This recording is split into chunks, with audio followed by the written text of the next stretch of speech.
এই মুহূর্তে আমরা রয়েছি মাথা ফরেস্ট রিসর্ট পুরুলিয়াতে এবং এখানে ওয়েস্ট বেঙ্গল পলিউশন কন্ট্রোল বোর্ডের দ্বারা আয়োজিত ওয়ার্কশপ কাম মডেল এক্সিবিশন হচ্ছে, যেখানে কুড়িটি স্কুল পার্টিসিপেট করেছে। সেই স্কুলের স্টুডেন্টসরা রয়েছে, আমরা দেখতেই পাচ্ছি। আমরা সরাসরি চলে যাব সেই স্টুডেন্টদের কাছে এবং মডেল সম্পর্কে একটু জেনে নেওয়ার চেষ্টা করব। আমরা প্রথমেই আমরা আরও আপনাদেরকে বলে দিই, আমরা আগেও আপনাদেরকে দেখিয়েছি কিছু স্কুলের মডেল যেগুলো প্রদর্শিত হয়েছে, সেগুলো আপনাদের অলরেডি দেখানো হয়ে গেছে এবং আমরা আরও যে স্কুলগুলো রয়েছে তাদের মডেলগুলো দেখিয়ে নেওয়ার চেষ্টা করব। আবার আমরা চলে এসেছি এবার প্রথম school BSS central public school, তাদের মডেল রয়েছে। আমরা সরাসরি স্টুডেন্টদের কাছে চলে যাব এবং তাদের থেকে জেনে নেওয়ার চেষ্টা করব তাদের মডেল সম্পর্কে। Hello and welcome to NM news. একটু তোমাদের মডেল সম্পর্কে যদি আমাদের দর্শকদের একটু এক্সপ্লেন করে দাও। ম্যাম, তো এটা একটা ফ্যাক্টরি হচ্ছে, যে ফ্যাক্টরিটা থেকে অনেক দূষিত হাওয়া। প্রথমে আগে বলো যে তোমাদের মডেলের নাম কি, কি বানিয়েছো তোমরা? ম্যাম ये मॉडल মানে এর মডেলের নাম আছে exhaust gas treatment plant.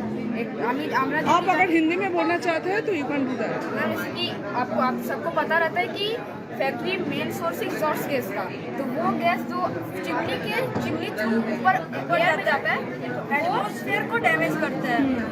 Ma'am, वो वही वाला एग्जॉस्ट गैस इस पाइप के थ्रू बैक फिल्टर में आ रहा है, जहाँ पर जो उसका डस्ट पार्टिकल वो यहाँ पर फिल्टर जा रहा है।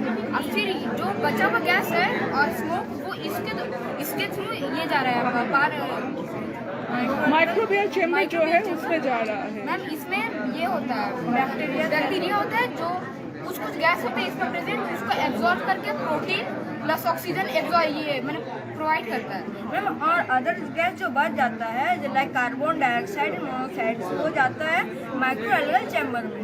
माइक्रोएल्गल चैम्बर के अंदर माइक्रो एल्गी रहते हैं, जैसे कि वो हम लोग को फोटोसिंथेसिस प्रोसेस में वो carbon dioxide and other gases को एब्जॉर्ब कर लेते हैं, नाइट्रोजन को, फिर वो फ्रेश एयर ऑक्सीजन यूज़ करते हैं और यहाँ से निकाल देते हैं। अदर मेजर एक from the chimney, it goes to the back filter and directly goes to the greenhouse. In the process of photosynthesis, it will absorb all the gases.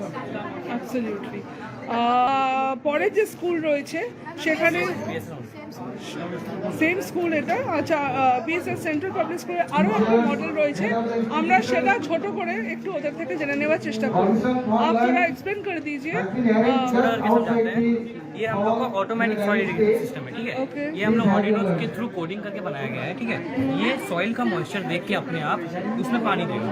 जैसे फॉर एग्जांपल हम लोग गीले मिट्टी में भी रखे हैं इसे मॉइस्चर सेंसर को, तो यहाँ देखिए सॉइल मॉइस्चर कितना दिखा रहा है, 68%, ठीक है। আমরা দর্শকদের দেখিয়ে নেব সয়েল ময়েশ্চার কত দেখা इसे हम लोग जैसे ही सूखे मिट्टी में डालेंगे, এবার আবার যখন ওরা শুকনো মাটির মধ্যে সয়েল ওয়াটার অটোমেটিক স্টার্টস। যেই আমি এটাকে গিলাতে থাকবো, ময়েশ্চার যেমন বাড়বে এটা বন্ধ হয়ে যাবে। এটা অটোমেটিক্যালি হয়, এটার জন্য ওয়াটারও আমাদের বাঁচে। এবং এটা হচ্ছে আমার যতদূর মনে হচ্ছে ওরা যেটা দেখানোর চেষ্টা করেছে সোলার প্যানেল দিয়ে solar energy, exactly renewable sources of energy use করা হচ্ছে।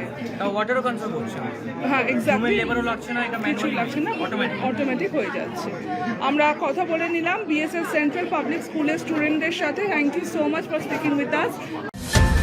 Please don't forget to subscribe our channel and also click the bell icon to get the latest updates.